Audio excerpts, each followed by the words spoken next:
নতুন দিনের শুভেচ্ছা জানাই সবাইকে। Good morning everyone. সবাই কেমন আছো? ভোরের আকাশটা দেখো কত সুন্দর লাগছে দেখতে, সূর্যটা উঠছে আর চারিদিকটা এত লাল হয়ে রয়েছে।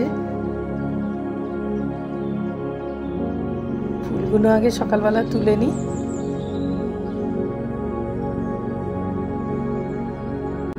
সিজনের বাইরে যে কোনো জিনিস হলেই খুব ভালো লাগে।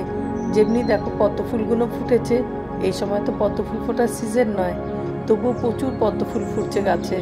গোলাপি সাদা এই দু রকমই তো আছে, প্রচুর পদ্ম ফুটছে। এই গাছগুলো সব নিচে রেখেছিলাম, সব লাল পিঁপড়াতে মেরে দিচ্ছে। গাছগুলো এনে রেখেছে অনেকদিন হয়েছে, আজকে রিপোর্টিংটা করব। লিওকা দেখো জবা ফুলের কুড়ি দেখলেই খেয়ে নেয়। এই ঝুমকো জবাটা আমি কিন্তু রাস্তায় একজনের বাড়ি থেকে চুরি করে নিয়ে এসেছি। না বলে নিয়ে আসাটা অবশ্যই চুরি করাই বলে। টোটোতে করে যাওয়ার সময় আমার চোখ পড়েছিল ফুল গাছটার দিকে, এখানে ড্রেনটাও ছিল। এবার গাছটা আনবো কি করে, খুব অনেক চিন্তা ভাবনা করে সকালবেলা মর্নিং ওয়াকের নাম করে বেরিয়েছি। গিয়ে অনেক কষ্টে কোনো রকম একটা লিকড়ি ডাল নিয়ে এসেছিলাম। নাড়ুকে বলেছিলাম আর ডালটা পেরে দেবে, দেয়নি। অনেকদিন বলেছিলাম, লাস্টে সেদিন রাগেতেই নিজে চলে গেছিলাম। তার পেছনে পেছনে গিয়ে ও গিয়ে আবার একটা ডাল এনে দিয়েছে। সেই গাছটাই আজকে এই এত বড় হয়েছে। ফলের ট্রেতে গাছগুলো বসাবো। পুরোনো যে ব্যাগ ছিল সে ব্যাগগুলোকে মাঝখান থেকে কেটে দিয়েছি। এবার ব্যাগগুলো যে ছিদ্রগুলো আছে, যেহেতু ফলের ট্রেটার অনেকটাই ফাঁকা ফাঁকা থাকে, ওর মধ্যে ব্যাগগুলো দিয়ে একটা করে ক্লিপ আটকে দিচ্ছি। মাটি দেওয়ার পরে যখন ব্যাগগুলো সেট হয়ে যাবে ক্লিপগুলো খুলে নেব। চারিদিকটা ব্যাগগুলো দিয়ে দিলাম। এবার মাঝখানে যে ব্যাগটা দেবো নিচেরটা, সেটাতে কিন্তু অবশ্যই ছিদ্র করতে হবে। একটু মাপ দিয়ে দেখে নিলাম। এবার মাঝখানে একটু ছিদ্রগুলো করে নেব। ড্রেনেজ সিস্টেম না রাখলে তো গাছ মরে যাবে না, জল যদি না পাস করা যায়। এবার বসিয়ে দিয়ে কতগুলো টপ ভাঙা দিয়ে দিলাম। নিচের মধ্যে যত ছাদের পুরনো মাটি বা তোমার শিকড় গাছের থাকে সেগুলোকে সব ভেতরে দিয়ে দিয়ে থার্মোকলটা দেবো বলে নাড়ুকে বললাম ওই থার্মোকলটা ওখানে পড়ে রয়েছে, নিয়ে আসো।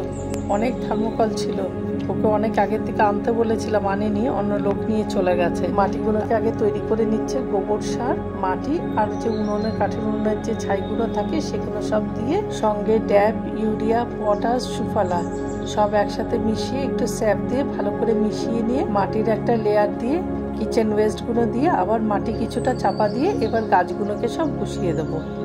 গাছের তুলনায় টবগুলো অনেক ছোট হয়ে গেছে, কেন গাছ তো দিনের দিন বেড়ে ওঠে আর টবগুলো তখন ছোট হয়ে যায়, যার জন্য এখন ফলের ট্রেতে দিয়ে দিলাম। এবার গাছটা বসানোর পরে আরো কিছু মাটি দিয়ে গাছটাকে এবার ভর্তি করে দেব। পুরো সমান সমান ভর্তি করব না, তাহলে জল সার দিতে অসুবিধা হবে। কিছুটা অংশ খালি রাখবো। থার্মোকলগুলো দিয়ে বাদ বাকি যে ফলের ট্রেগুলো আছে সেগুলোকে ভরে দেবে। পাতলা আছে তো থার্মোকলটা, থার্মোকল গাছ ঠান্ডাও রাখে।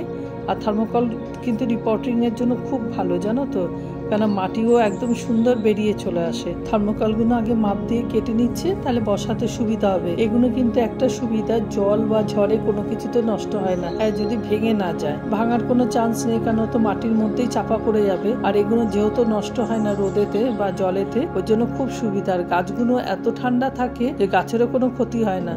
আর নিচের দিকে দেখো ছিদ্র করে দেবো যাতে ড্রেনেজ সিস্টেমটা ঠিক থাকে। এই ব্যাগের থেকে কিন্তু থার্মোকলটা বেশি ভালো, ব্যাগটাও খুব ভালো, ব্যাগও কিন্তু চট করে নষ্ট হয় না। এবার যে ছিদ্র করে নিল সেই জায়গাগুলোতে টব ভাঙাগুলো দিয়ে দিলাম।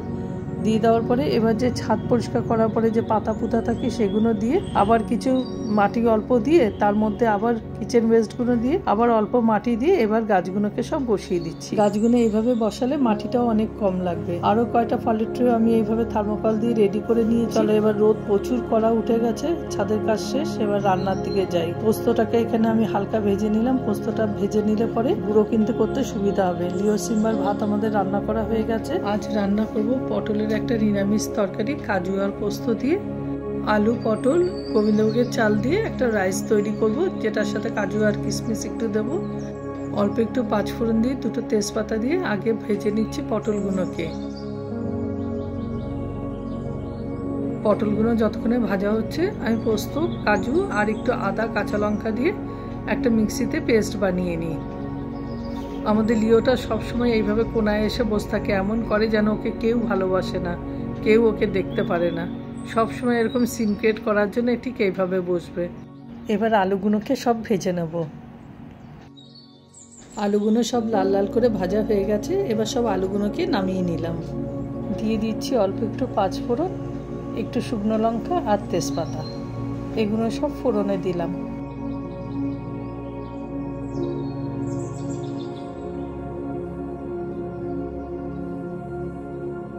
এবার দিয়ে দেবো হলুদের গুঁড়ো, ধনের গুঁড়ো, জিরার গুঁড়ো। একটু নেড়ে নিয়ে জল দেব, জল দিয়ে একটু ভাজবো মশলাটা, নাহলে মশলাটা পুড়ে যাবে। টমেটোর পেস্টটা এবার দিয়ে নিলাম।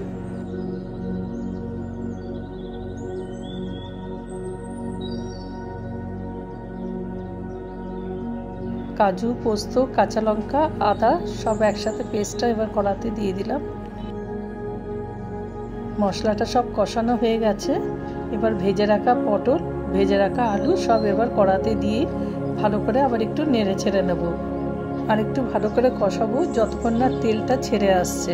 দিয়ে দিলাম এবার জল, জল দিয়ে কিছুক্ষণ নাড়িয়ে আবার একটু ঢেকে রেখে দেবো। গরম মশলার জন্য দারচিনি, এলাচ, স্টার ফ্রুট, লবঙ্গ, গোলমরিচ, জায়ফল, জয়িত্রী, শুকনো কলা হালকা একটু ভেজে নিয়ে তারপরে ঠান্ডা হওয়ার পরে আমি মিক্সিতে পিষে নিয়েছি।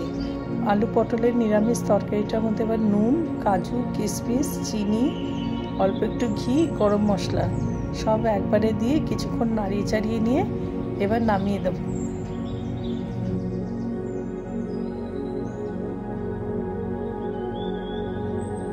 গোবিন্দভোগ চালের পটল আলুর পোলাও বানানোর জন্য আমি এখানে আলুটাকে ভালো করে ভেজে নিচ্ছি। পটলটাকে আগেই ভেজে নিয়েছিলাম। একটু জিরা, তেজপাতা, কাঁচা লঙ্কা, অল্প একটু দারচিনি, এলাচ, গোটা লবঙ্গ, গোটা গোলমরিচ সবগুলো দিয়ে এবার একটু নাড়িয়ে নেব। দিয়ে দিচ্ছি হলুদের গুঁড়ো, ধনের গুঁড়ো, জিরার গুঁড়ো সব দিয়ে আবার একটু নাড়িয়ে একটু নুন দিলাম। মশলাগুলো ভাজা হয়ে গেলে একটু জল দিয়ে খানিকক্ষণ নাড়ব।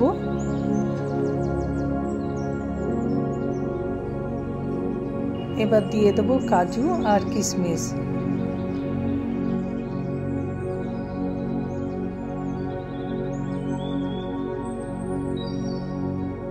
ভেজানো চালগুলো সব মশলাগুলোর মধ্যে দিয়ে দেবো।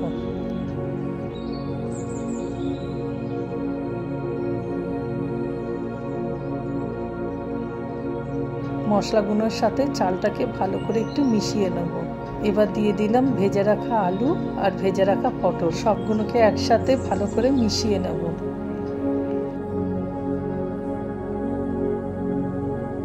এবার দিয়ে দিচ্ছি চিনি। মিষ্টিটা যে যেরকম খাও সেই মতনই দেবে। আমরা একটু ভালোবাসি মিষ্টি বলে একটু বেশিই দিলাম। সবগুলোকে আবার ভালো করে মিশিয়ে নিয়ে এবার জল দিয়ে দেবো। চাল যা দিয়েছি তার থেকে জলটা 2 কর ওপরে থাকবে। সবগুলোকে মিশিয়ে নিয়ে আবার ঢেকে রাখবো যতক্ষণ না পুরো জলটা টানছে। জলটা টেনে গেছে। এবার এর ওপরে ঘি ছড়িয়ে দিলাম। ভালো করে একটু মিশিয়ে নিয়ে এবার গরম গরম পরিবেশন করলাম।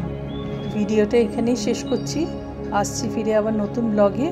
সবাই ভালো থেকো, সুস্থ থেকো। ভালো লাগলে একটা কমেন্ট করে দিও।